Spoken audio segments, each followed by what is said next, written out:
She is a digital marketing specialist who can spin the meanest website around. And he's host of the TV show Buzz, which features nonprofit organizations receiving marketing makeovers.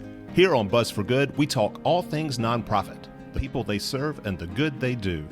And we talk to creative professionals and provide marketing tips and tools to help your nonprofit achieve more. That's right. Buzz!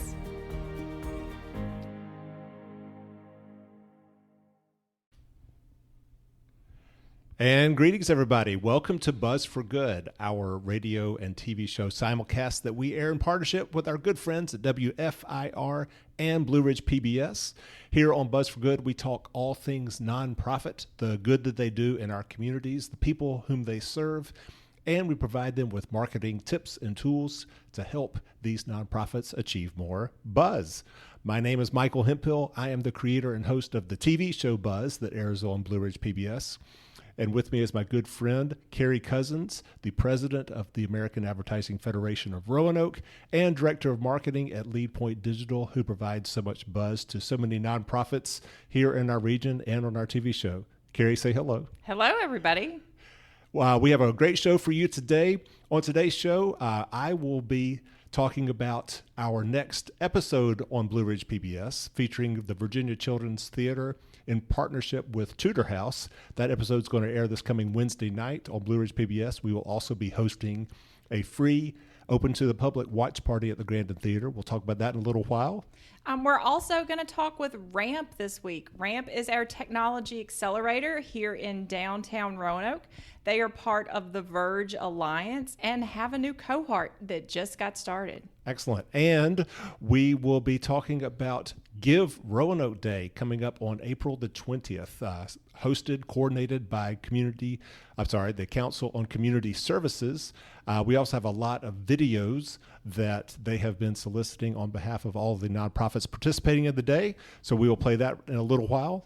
And I've got your favorite feature My of favorite, the week, yes. the No Budget Marketing Minute. Nothing like no budget when it comes to nonprofits and marketing. So thank you. There's nothing better than free. Thank you for that, Carrie. Now, if you want to stay connected to Buzz for Good, beyond today's radio show, stay connected with us through our website, buzzforgood.com. That's buzz, B-U-Z-Z, 4, good.com. We're also on social media at Buzz for Good.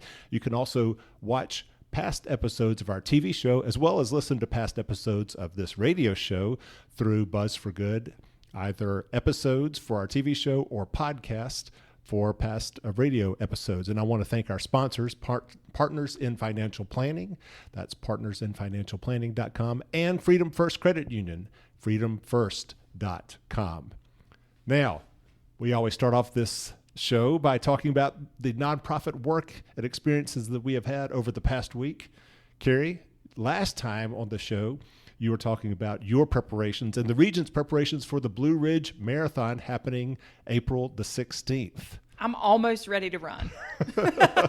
You were doing the half marathon, as I recall. That is correct. Okay. I am not quite at the level of those people who do the full marathon or the ones who are out there doing the double marathon. The double marathon. I mean, I could see driving it, but running it not even once. I wouldn't even want to do the half. Even driving, it's a little bit of a stretch. So region is looking forward to welcoming how many people? Probably looking at about 3,000 runners next weekend. 3,000 runners from all over the country, even other parts of the world, coming to the Roanoke region next week for what is billed as the toughest road marathon in the country. That is correct. All right. So there's the marathon, but there's also some other cool activities going along with it. Yeah, what else is happening next week is the Down by Downtown Music Festival. There are 4 days of live music happening all over the downtown area at different venues. Okay. So you'll want to check out the website, downbydowntown.com. Right. You can see all of the musicians, where they're performing, what time. A lot of the shows are even free. Okay. So you can go hang out and really get immersed in the culture of downtown Roanoke. That's the 4 days leading into the weekend next week. So that's Thursday, Friday, Saturday, Sunday. Go out, enjoy the live music, and it all finishes with a concert at Elmwood Park on Saturday night. and that's part of the Down by Downtown Music Festival. Love it. So Down by Downtown, maybe a little spinoff of South by Southwest in Austin. But it's just as but cool. Even cooler. Yeah. Even cooler, it's, right. It's in Roanoke, it's awesome. Okay, very good. And I believe you may have had something to do with the design, the logo, the marketing of that at one point? I did at one point. Not anymore. That's all put on by the Roanoke Outside Foundation and the great work they're doing over there. But back when I worked with that group. You can still take credit for it. It's okay. Yeah. I'm going to give you credit for it. Anyway. Wonderful. It's a fabulous event, and it is so much fun. And if you haven't been out and about because you've been worried about the state of the world, a lot of these venues have outdoor seating, so get out and enjoy the spring in Roanoke. Excellent. So there's the music, but then also just come out and cheer on these runners who are coming from all over the country. Let's give them a nice welcome to Roanoke. You never know. Some of these folks may end up deciding to come here and find out how cool a place it is and want to relocate. And that really is the first step to moving somewhere, right? Is you visit and you love it. So this is a great opportunity to show anybody coming from out of town what a great place this is to live. Excellent. So that was your nonprofit world this past week. I have the good fortune of being on the board of the Roanoke Valley Children's Choir, and their spring concert happens tomorrow, if you're listening to this show on Saturday, April the 9th. Tomorrow, April 10th, at the Jefferson Center, 1:30 p.m., the Roanoke Valley Children's Choir will have their annual spring concert. It's going to be a lovely time. Tickets are still available, so come check that out. I also this week had the opportunity to reconnect with a good friend of mine who once worked at the Blue Ridge Women's Center, Terry Benjamin. Just a wonderful woman who was kind of our contact when we did a Buzz episode last April or last May of 2021. That episode's still available on our YouTube channel. Great time with reconnecting with her. And she was sharing with me while we were talking about their upcoming Walk for Life that they have every May. And I got to thinking, well, you know what? I bet people are in our region, and especially those listening to WFIR, would like to know more about the Walk for Life. And so I'm going to start off by playing a little bit of our episode that we had last year about the great work that Blue Ridge Women's Center does. And then I will share with you my conversation that I had this week with Terry Benjamin talking about Walk for Life. My first daughter was born when I was 28 years old. My wife and I had planned for the pregnancy. We both had good jobs, nice home, supportive friends and families, and money. So I can't imagine being a woman without those resources who finds herself expecting the unexpected, confronting life-changing choices she only has a matter of days or maybe weeks to make. I know that if my daughter were in such a situation, that she would find her way here to the Blue Ridge Women's Center, whose story we're telling on today's episode of Buzz. My name is Ann Russell, and I'm Executive Director of Blue Ridge Women's Center.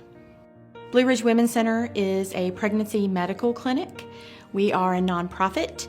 We serve women and families in the community who may find themselves in an unplanned pregnancy, offering them pregnancy tests, ultrasounds, and options counseling. And we offer resources for women for material goods such as baby clothes, baby items, and maternity items. My name is Rebecca Capuano, and I work as the Client Services Manager here at the Blue Ridge Women's Center, and I also serve as the Reproductive Loss Coordinator as well. We have served young women from 12, and we've had women up into their early 50s who thought they might be pregnant. If I had to name an emotion, it would be overwhelmed, feeling. Often it's just an existential crisis for them. It's this sense of, I don't know how I'm going to survive this. And our role is really to just hear her story, to support her, to love her, to show her we care, to help her to reduce some of that anxiety so that she can more readily see what the options are, so that when she makes a choice, she makes an informed one that's one that she can really live with and feel good about. A little over 30 years ago, I was in college. I was 20 years old, just turned 20, and found myself in a very unhealthy relationship, very abusive, controlling, manipulative relationship. And I found myself pregnant and wasn't really sure what was I going to do. I came to Blue Ridge Women's Center to get counseling and support and help me to kind of process through what I was dealing with. And for a long time, I didn't even realize the abuse that I had been suffering, and I was told I deserved it. We see a lot of young women who come in here who hear that exact same thing. But through the counseling and the support that I received, I knew that I needed to parent my baby. And so my little girl just turned 30 a few days ago, and she is grown with 3 children of her own. I actually came here myself, got involved here because of my own personal loss. I experienced reproductive loss in a number of different ways, but one of which was a loss of my son 3 days after he was born. And it was that loss that really brought me here to this place. And when he was born, he came and we learned that he had arm and leg contractures, which means his arms and legs were sort of fixed in position. And at the time, we just thought it was an orthopedic issue that was not a big deal. But after an hour or so after his birth, he began having some breathing difficulties. And it wasn't too long after that that we had a geneticist who came and told us that our son had a fatal degenerative disease. And they told us that we had days at the most, that it wouldn't be weeks. And he was in the NICU for a couple of days, and then we brought him home. And when he passed, he was in our arms, and our family was there singing to him. And it was obviously a very painful and hard thing, but it also was a beautiful thing that has been used in my life to transform me in a lot of ways and to help bring me to a place here that I wouldn't have been otherwise. It's been something that the Lord has used to really help me have a sense of compassion and care for those who are in pain and suffering. I think it's something that you can't get unless you walk the road. And in our reproductive loss support here, all of those who are facilitating those groups or individual supports have all been on the journey themselves. They have all experienced reproductive loss themselves. And we do that because we think it matters. It matters to have somebody walking with you, beside you, who's been on that journey. It's not exactly the same journey, but it's a similar journey, and they understand. When you're really, really hurting, you don't want a lot of words. You don't want experts. You want somebody who's just going to walk with you in the pain. Well, we have a staff member here who has coined the phrase, Blue Ridge Women's Center is the best kept secret in the Roanoke Valley. And that's true. But I don't want to be the best kept secret in the Roanoke Valley. I want everybody to know who we are, how people in the community who may be looking for a place to volunteer or may be looking for a place to donate, that could be us serving women and men and families and children in the community. All right. Well, it is my privilege to be here with Terry Benjamin, former development director and current ambassador for Blue Ridge Women's Center. Terry, great to see you again. It's good to see you, Michael. Yeah. So, of course, last year we had this wonderful episode featuring Blue Ridge Women's Center on Buzz. And at that time, the world was a little different. There was your traditional annual campaign was a bottle campaign where everybody puts in change into these baby bottles that are scattered throughout the Roanoke Valley. Couldn't do that last year. We tried to do a radio campaign to help make that happen, but it's good to have the bottle campaign back in action. We had that at our church recently, and it was great to see all the support that you guys are getting through that. But also you have a great fundraiser coming up. We're going to talk about that in a second, but first, what is the Blue Ridge Women's Center? Well, the Blue Ridge Women's Center is a center for women to go to when they find themselves in an unexpected pregnancy. Right. We've been around for over 30 years now, and really what we really want to try and do is just help her know all of her choices before she decides. Yeah. You know, give her the truth of her choices and help her have a safe place to come, no judgment, confidential, so that she can really just to talk to someone. And I'm sure that she has many questions that she can get those answered before she makes a decision. Because no matter what she decides, it's tough. Yeah. It's hard. I think sometimes that's what gets lost in the conversations around unexpected, unplanned pregnancies. Is just the anxiety that Oh, absolutely. a lot of women must feel in that situation. And just the uncertainty, Yeah. Especially, what we came through the last 2 years, just, well, what does that mean? Can I have a baby now? And just for her to be able to have a safe place, really and truly, to just answer all of her questions and know that she's not going to be judged. Yeah. And that's really what our mission is for her. And so, like I said, we've seen so many wonderful stories of just changed lives because of being there. Yeah, well, we were very fortunate to be able to feature some of those stories on our episode of Buzz on Blue Ridge Women's Center, which is still available on our YouTube channel at Buzz for Good. So how many women do you think you serve on a given year? That's a tough question. I would say, I think the average is around 500 to 600 women. Is probably around there. It's a variety of services. It's not just women who come there for unplanned pregnancies. Correct. We do a lot of different things.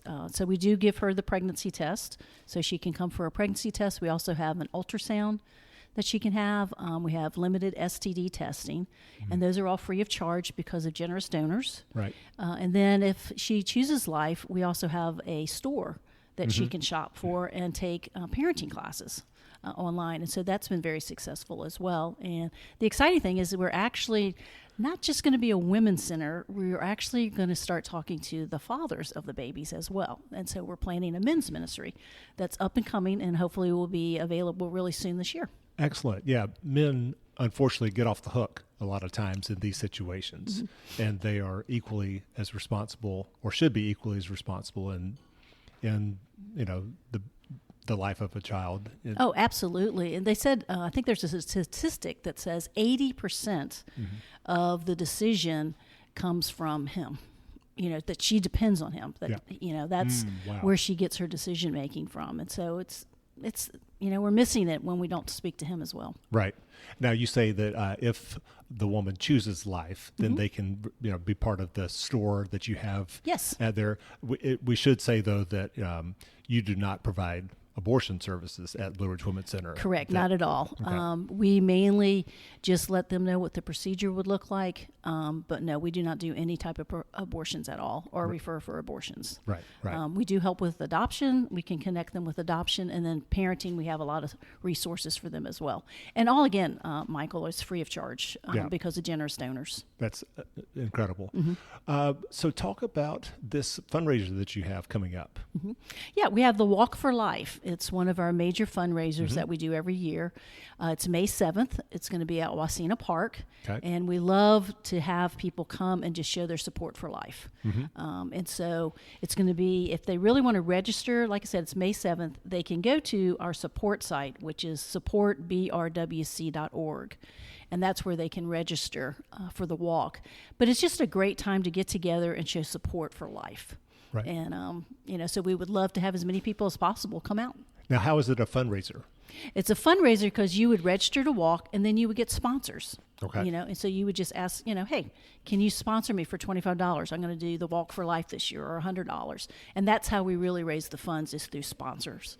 I see. For the walkers. Okay. Give me that website one more time. Yes, it's supportbrwc.org. Okay, support, SUPPORT, BRWC.org.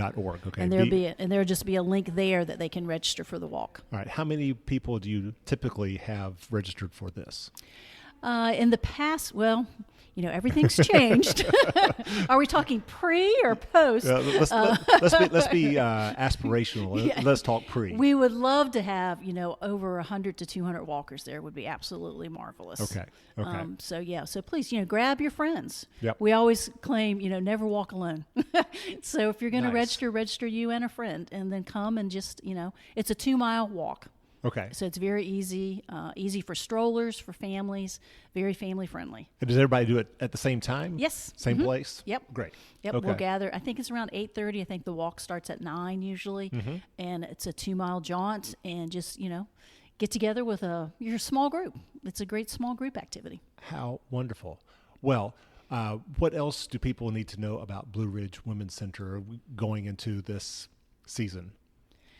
Primarily just to continue to pray. Yep. You know, we can always use prayers. Hopefully you've seen our billboards around town, and just really, you know, just like, you know, I used to work there, but now I'm just an ambassador, and you can be an ambassador too. Just let women know that there's a place they can go to talk if they find themselves in an unplanned pregnancy. I think that's the key. And so that's how most people can help, is just be an ambassador. Great. Well, Terry, good to see you again. Thanks so much, and good luck with the walk. Thanks so much, Michael. Appreciate it.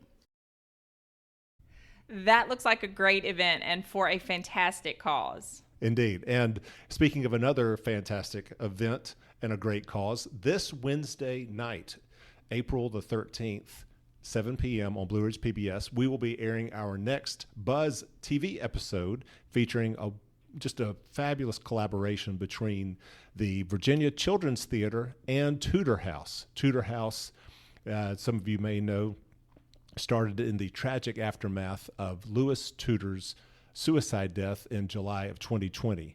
Lewis Tudor, just a Roanoke icon for years and years.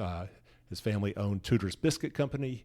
He was just a prolific swimmer as well as a swimming coach, and just wonderful human being throughout the Roanoke Valley. He took his life in July of 2020. Out of that tragedy, the Tudor House was founded, and it's an organization dedicated to suicide prevention and mental health. They collaborated this past year on a production of the Virginia Children's Theater that revolved around teenage suicide. And so we did this Buzz episode that will air this coming Wednesday night. We would invite everyone to come out to the Grandin Theater, or just watch it on TV.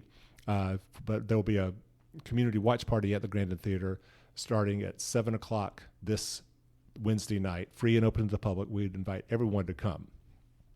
Now, once again, I want to thank everyone for tuning into the show. Stay connected with us at Buzz for Good on social media or buzzforgood.com. And with that, Carrie, what do we got next? So this week you were able to speak with Mary Miller, the director at RAMP, about the programming and the great work they're doing over there to jumpstart and support all types of businesses, particularly in technology, biotechnology sectors throughout this region. So I'd love to see what you have in store from that interview. Yeah, so what kind of prompted this interview was RAMP was founded in 2016, meaning that last year they celebrated their 5th birthday. And throughout the course of those 5 years, they have helped 31 different startup companies in our region accelerate. Right, so RAMP stands for the Regional Accelerator and Mentoring Program. So they've helped 31 different companies. Those companies now employ more than 600 people throughout the country, even the world. They sell products and services in all 50 states as well as internationally.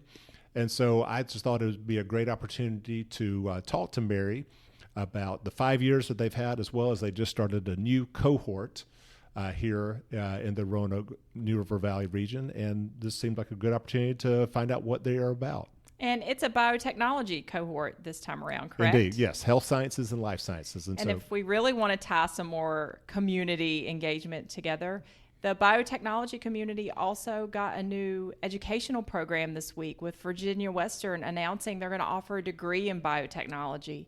So that's something we can start growing from the K-12 to the college level to then accelerating companies right here in the region. I love it. You know, that's so much of what she just talks about in our interview is, you know, sometimes a lot of our energy is spent trying to bring in outside companies, you know, whereas as opposed to growing what we already have here. And so, yeah, the Virginia Western program, a great example of that, plus some others that Mary's going to share with us here. That's developing an amazing pipeline. Yeah. All right. Well, it is my pleasure to welcome Mary Miller, Director of RAMP, to Buzz for Good. Mary, welcome. Thank you. It is so nice to be with you, Michael. Thank you so much. Absolutely. Yeah. So RAMP founded in 2016, and you are the founding director of RAMP. So rewind a little bit. How did you kind of get into a position where you could become the director of RAMP? What's your background? Well, it's interesting. And I never think about it this way.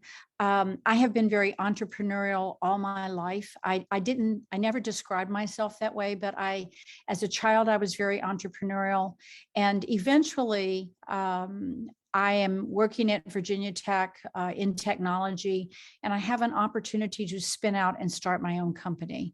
So many years ago, I left Virginia Tech and started a company as a startup, and maintained and grew that company for 27 years.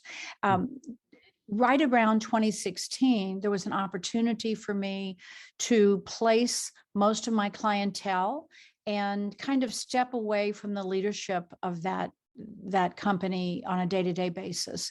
And so I took that opportunity and thought I would maybe read a book or sit down for a while. And what happened was, at that time, someone approached me about applying for and maybe stepping into what was truly a startup.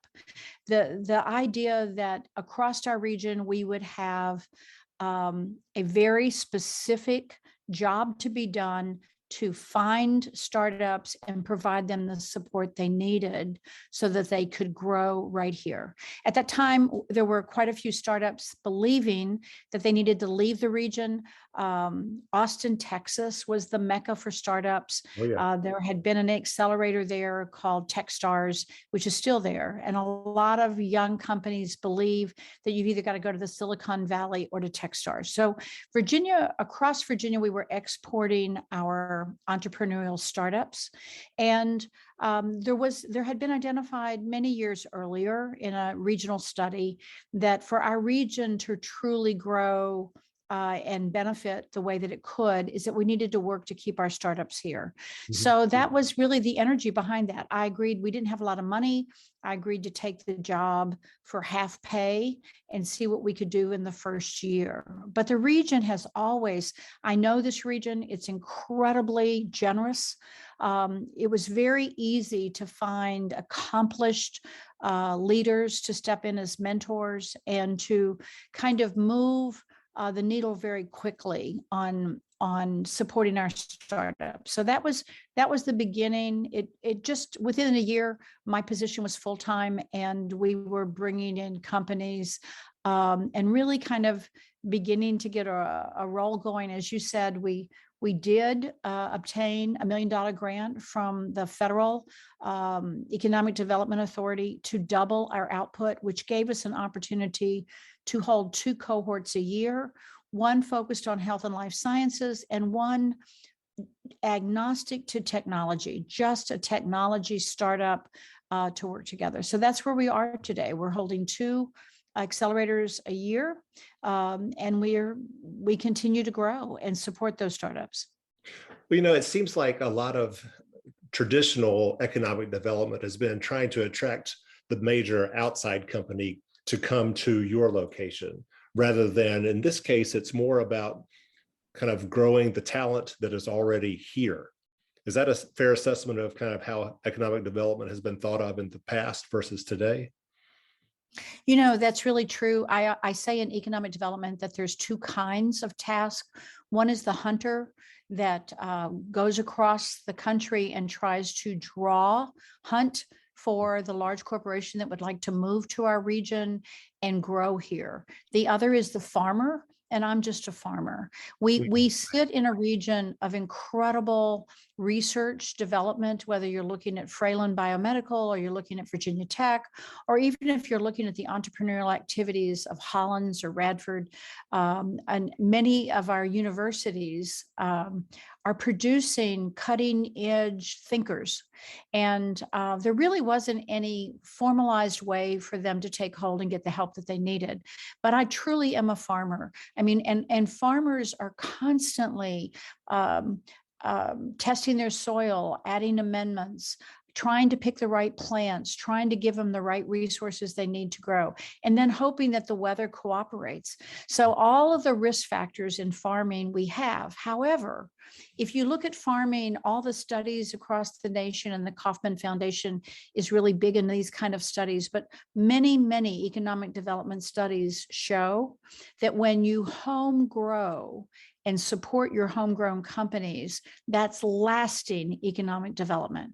And so that's kind of what we're focused on. We're focused on lasting economic development, helping our companies that want to stay here. To date, not a single one of our companies that we've ever worked with, I don't think would think about leaving our region. They really believe that the resources they need and the support they need to grow are right here where they want to be. And of course, the beautiful Blue Ridge Mountains of Virginia. Yeah. Your words about farming just resonate so well for me in the nonprofit world, also in the educational world, because I think everyone would say it is so much easier to retain either a student or retain a donor rather than trying to recruit a new student or a new donor. And so in this case, it seems very similar to you. You're growing what is already here and present rather than trying to bring in the outsider to your region. That's right. And we hope that, and in many regions in the country, they are trying to bring the startups to them. Certainly, I mentioned Austin. They've been really good at that. There's other major cities focused on making deals if you're a startup to come there. Pittsburgh offers deals to startups. Philadelphia, New York, they're all looking because they know the power of the startup. For us, not only do we want to start up these companies, but we want to hold them up so the region is aware that they're here, so that the next person who's thinking that entrepreneurial way would say, maybe I really could try that. Maybe I could do that. Michael, I'll say that we're fortunate at RAMP to belong to a global accelerator network. It's a really powerful network. You have to be selected in order to be in that network. But there's a couple hundred accelerators around the world, and we all work together with best practices. They just produced a report of the last 15 years of acceleration. And one of the facts that they pointed out that I thought was pretty powerful, that if you help a company start, and we all know that there is a failure rate, that all startups don't make it, but that even if a company fails, they bring lasting value to a region. That when we train people to think entrepreneurial, that they're more valuable as an employee in a larger corporation or in the next startup. Many entrepreneurs are just serial entrepreneurs. Mm-hmm. They start something and they pivot, or they start the next thing, or they grow it, exit, and start again. So we see all of that going on right now, and people are beginning to talk about it. So, and realizing that there are companies here that are doing quite well. And so that's all good for us, but we're still farmers, and we're just getting started. Love it. So let's dive in a little bit deeper into exactly what RAMP offers. So starting last year, RAMP offers 2 cohorts a year. In the spring, there's one that focuses on health science and life science startups. And in the fall, there's one that focuses more exclusively on technology startups. So what should an entrepreneur who is accepted into a RAMP cohort expect to get out of it?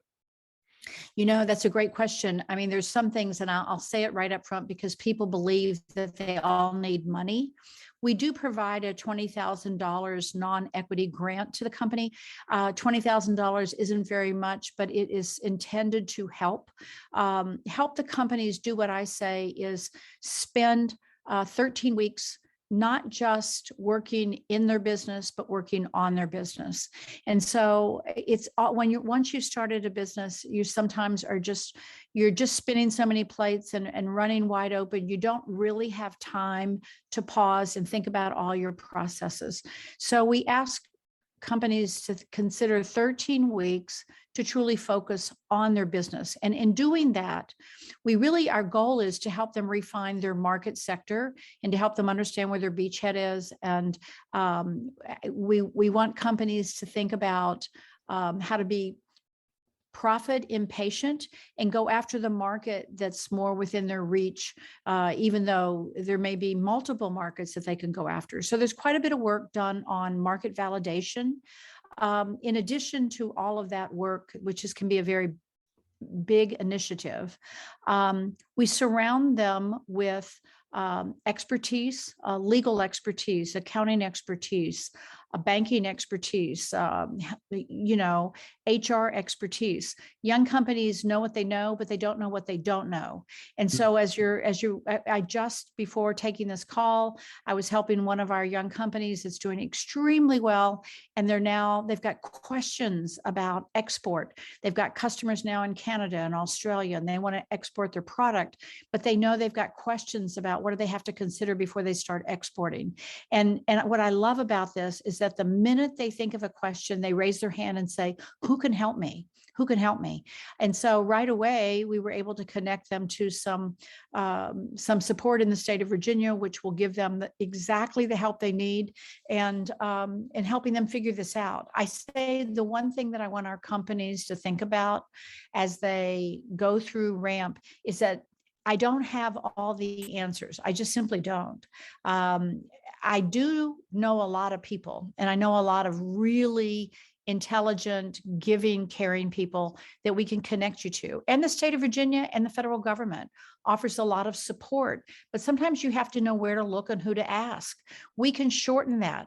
So we really want to focus on the company. And what we also want to do is build a network. So you can go through RAMP for 13 weeks, and then you get 3 years of direct support. We don't want you to, 13 weeks isn't enough. So we don't want you to walk out of the door and we don't say goodbye. We just say that's the end of the weekly program. And now we're going to go to the regular support program, and you can reach out as you need. So it's a 3-year program of the support that you need to grow the business. Lovely, lovely. So you've now been in operation going into your 6th year. When you look back and if someone were to ask you, give me a couple of success stories, what stories come to mind? What alumni come to mind? Well, I mean, and they're going to sound varied, and keep in mind that the reality is that, growth is what we're after, and everything doesn't grow at the same speed.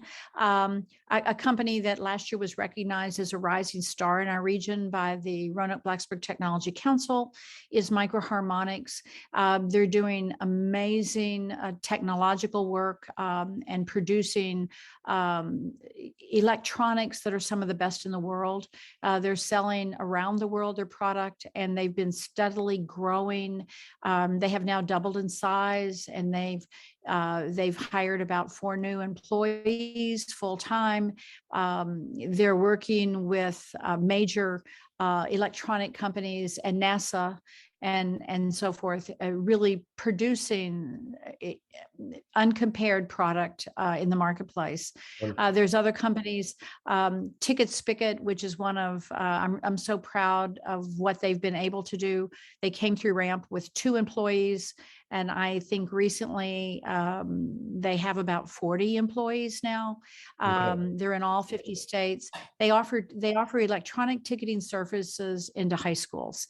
And I just have watched the hard work and the thoughtful management that they've brought to the table. And there's no question that they're going to continue to be an incredible success story.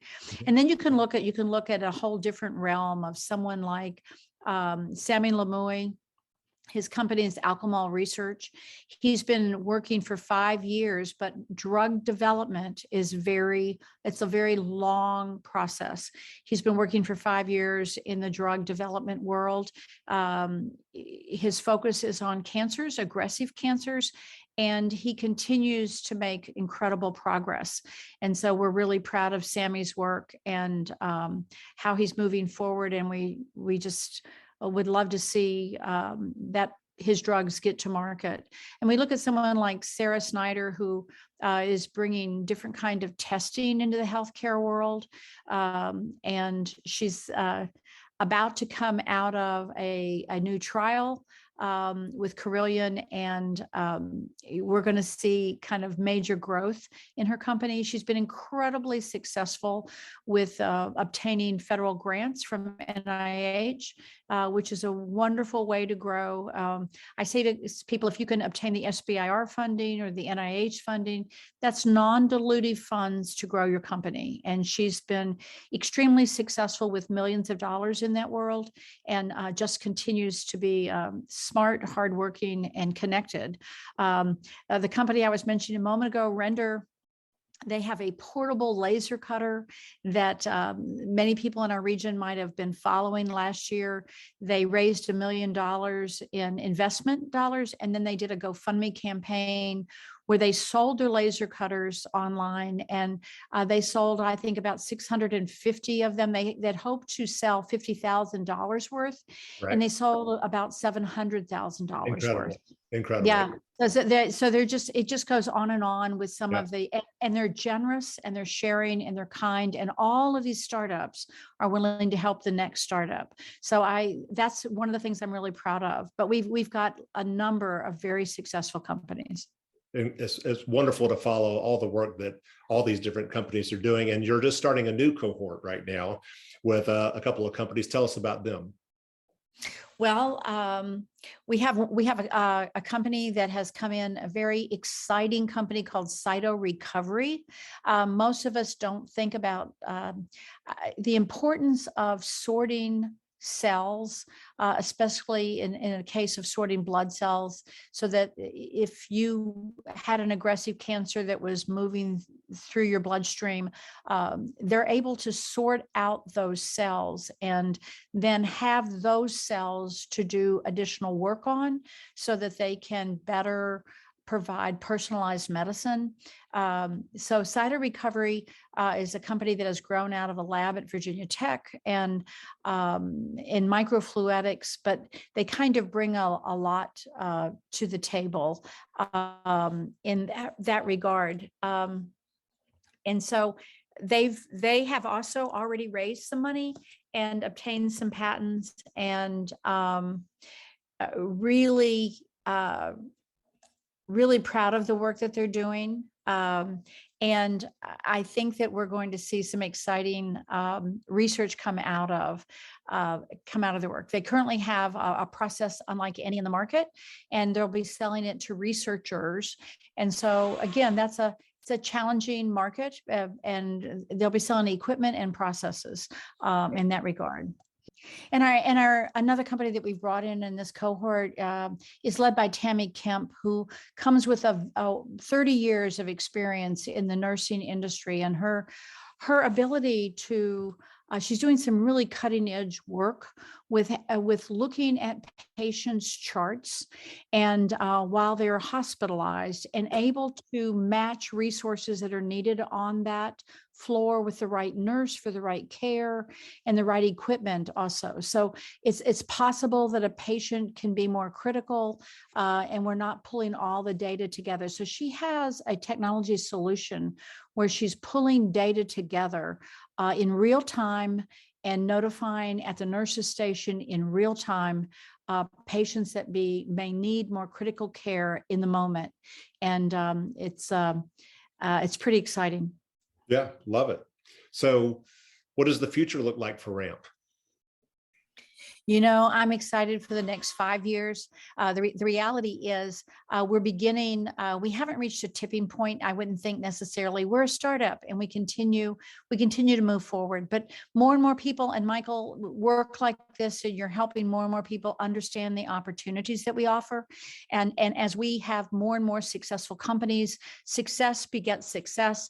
I think in 10 years, there'll be 3 or 4 kind of cohorts underway in this region. I know that's the goal, and that we do more with biotechnology. We may do more with autonomous vehicles. And so we intend to grow this initiative and to bring companies in from across the nation that want to locate here and grow their startup. Wonderful, wonderful. Mary, thank you so much for your time. To find out more about RAMP, go to ramprb.tech. That's RAMP, R-A-M-P. R as in Roanoke, B as in Blacksburg.tech, T-E-C-H. Mary, thanks for all that you do to grow this region internally and to be the farmer that you are. We really appreciate it. Thank you, Michael. That was a great conversation. I think I might have even learned a few new things. Indeed. All right. And you do some work, I believe, with one of the RAMP partners, the Roanoke Blacksburg Technology Council. I do. We work with them through Lead Point Digital. They're part of the Verge Alliance as well.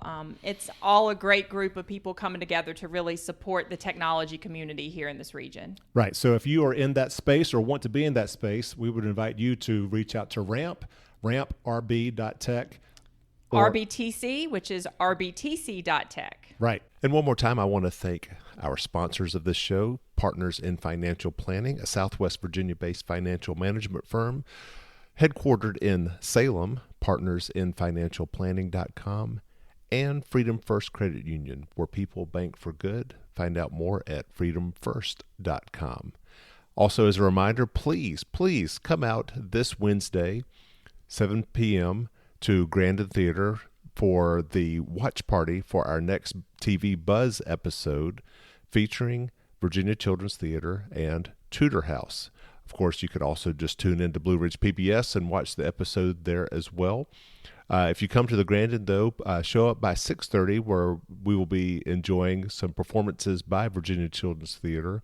And then after the watch party at 7, we will have a question and answer session with the fine folks who lead Tudor House. So more about that on our website, buzzforgood.com.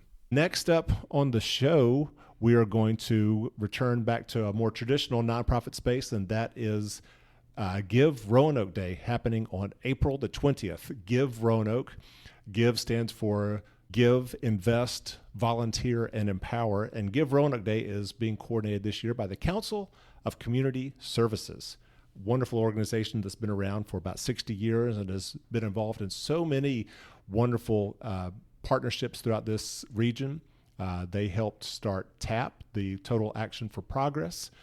They helped start Radar. They helped start the Community Foundation serving Western Virginia, and now they are taking on Give Roanoke Day. There are, I think, about 100 different nonprofits that are going to be participating in this day of giving. And you please mark your calendars for April 20th, where you can go and support a variety of different nonprofits building a better community in Southwest Virginia. We invited those nonprofits to submit to us videos of about 15 to 20 seconds each, introducing themselves and what they are raising money for on Give Roanoke Day. And so at this time, I'm going to play some of those here so that you can get introduced to them and go ahead and make plans to support them.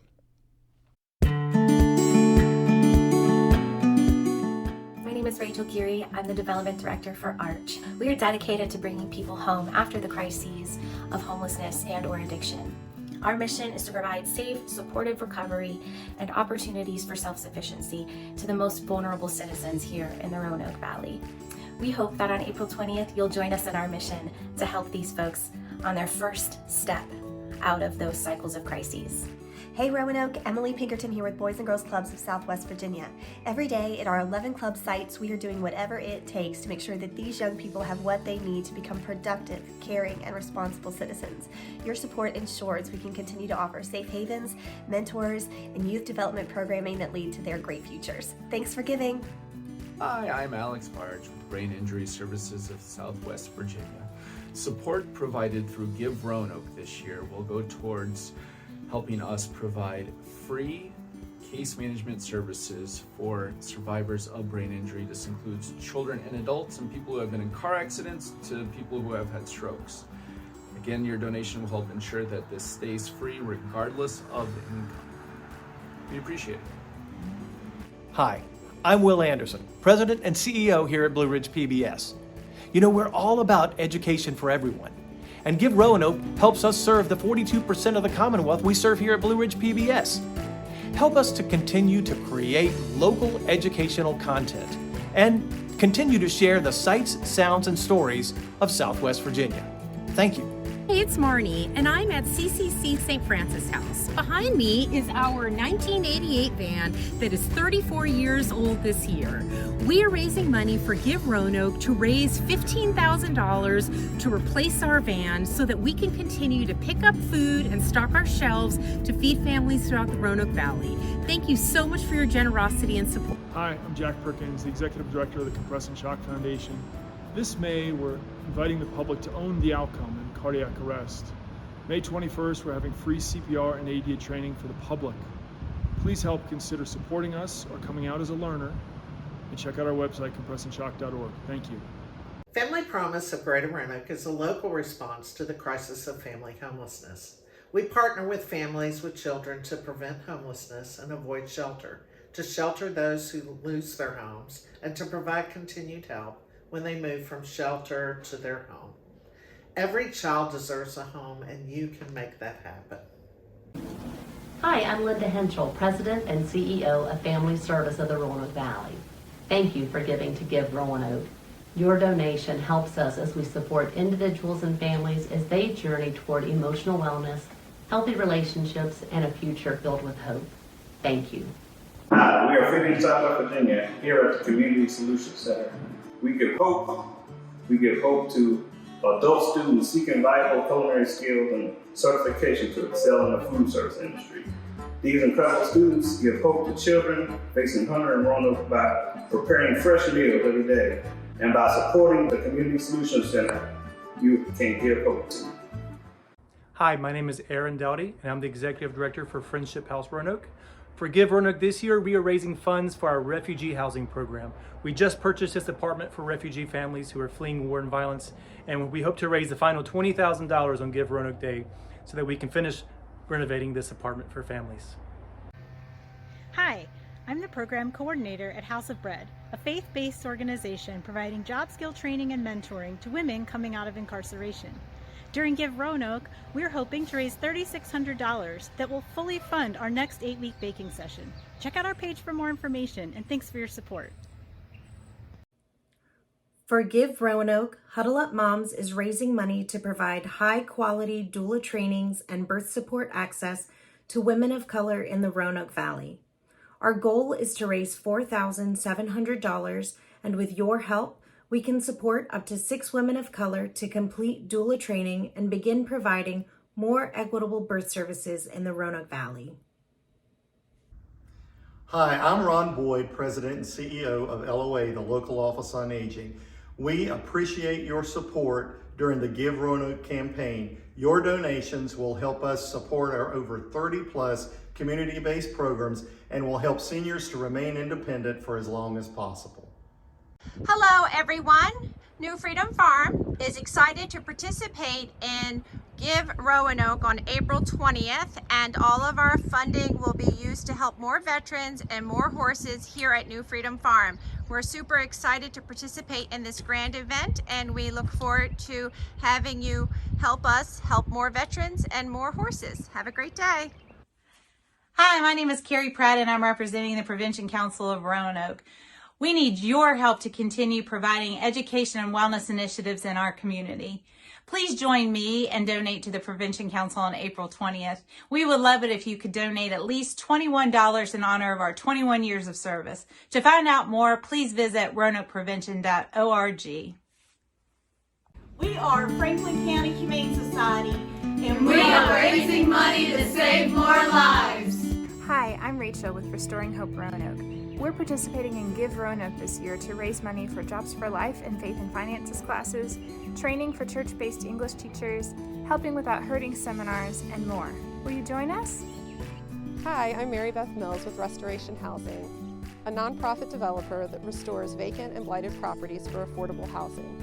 Opportunities like Give Roanoke allows us to complete high-quality restoration projects like the one behind me that will welcome 2 low-income families home once complete. Hi, we're the cast of The Curious Incident of the Dog in the Nighttime at Showtimers Community Theater. Please consider donating during Give Roanoke to support local artists, actors, and Roanoke's oldest community theater. Southwest Virginia Wildlife Center, we care for over 2,600 animals per year that have been injured or orphaned due to human activity. We are a nonprofit and we receive no state or federal funding, so we rely on donations from people like you to help save the lives of wildlife. Hi everybody, my name is Pedro Salai, the Artistic Director, Southwest Virginia Ballet, the Virginia's Blue Ridge Dance Company. We are so excited about April 20th. We are going to have a Facebook Live. We are going to represent our company. for the fundraiser for Give Roanoke. Hopefully we'll see you there. Hi there, my name is Kathleen Thorell and I'm the Executive Director of Tutor House, a nonprofit dedicated to suicide prevention, education, and support. Today we are raising money for our youth suicide prevention and mental health education programs. We appreciate any way that you can help us meet this vital need in our community. Thank you. Mark Johnson, President and CEO of the YMCA of Virginia's Blue Ridge. We're currently raising money to provide wellness for people of all ages, childcare for families in need, and youth programming for children throughout our communities. I hope you'll join us. All right, so Give Roanoke Day, April the 20th. Make sure you mark your calendars for the big event. And now, maybe some of these nonprofits can benefit from my favorite segment of this show, and that is Carrie Cousins' No Budget Marketing Minute. Okay, I've got a free tip for you today. Okay. This one's a little bit more complicated than what we normally talk about, but it's vitally important. All right. How many nonprofits send email? I would imagine most of them. All of them, All right? of them, sure. So what I want you to consider is a re-engagement campaign. And this is sending an email to your entire database asking them if they want to keep getting email. So this is really beneficial for folks in your list who maybe haven't opened an email in a really long time. You see those click rates and those open rates starting to shrink over time. A re-engagement email gives people the opportunity to say, yes, I want to keep getting emails from you, or maybe I'm not still part of this list. I'm not into you anymore. Or what normally happens is people change jobs. That email address is just dead. And this gives you a cue that that email address could be purged from your list. Okay. This is good for a couple reasons. All right.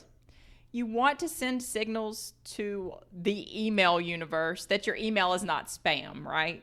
The more people that open it, the less spammy it looks. Okay. 2, you're probably paying for the number of subscribers in your email list.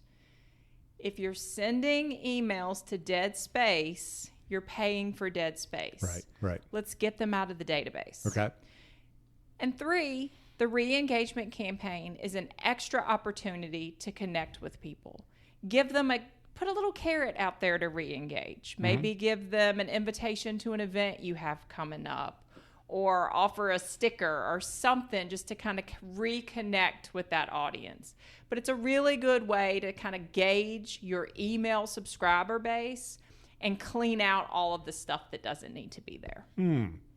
It kind of runs counterintuitive to what we typically think, because we typically don't want to give anyone an excuse to get out of our email clutches.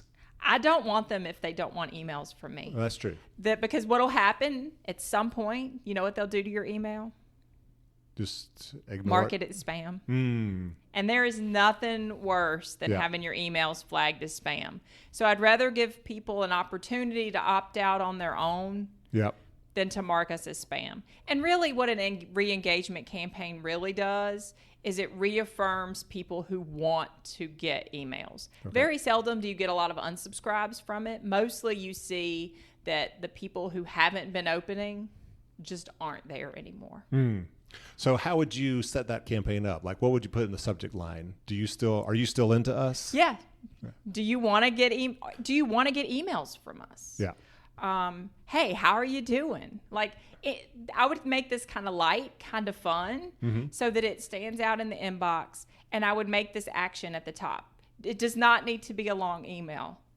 You open it, hey, do you still want to get emails from insert your organization here? Yes or no? And then maybe a little blurb about what you do and why your emails are important. Okay. If you really have a complex email system, you could even, instead of offering, do you want to, you could offer changing the frequency of your emails. So maybe I only get 1 or 2 a year instead of 1 or 2 a month. Yep. So give your audience some options so that they'll actually interact when you do send email. Great suggestion. Of course, I think it always goes back to also making sure that when you do send out that general email, that it is really vital that you're really making it apparent that this is worth your attention. Don't send an email just because you have a schedule that says I send an email on Tuesday. It needs to have a purpose. Yeah, good. All right, so great suggestion. And once again, how much does that cost? It's absolutely free. Absolutely free. You got to love that. Well, Carrie, thank you so much as always. And with that, I want to thank everyone for tuning in to Buzz for Good. We hope you have a great week, and you can connect with us on social media. You can visit us online at buzzforgood.com, on Facebook, on Instagram, and on LinkedIn. Thanks so much. Talk to you soon.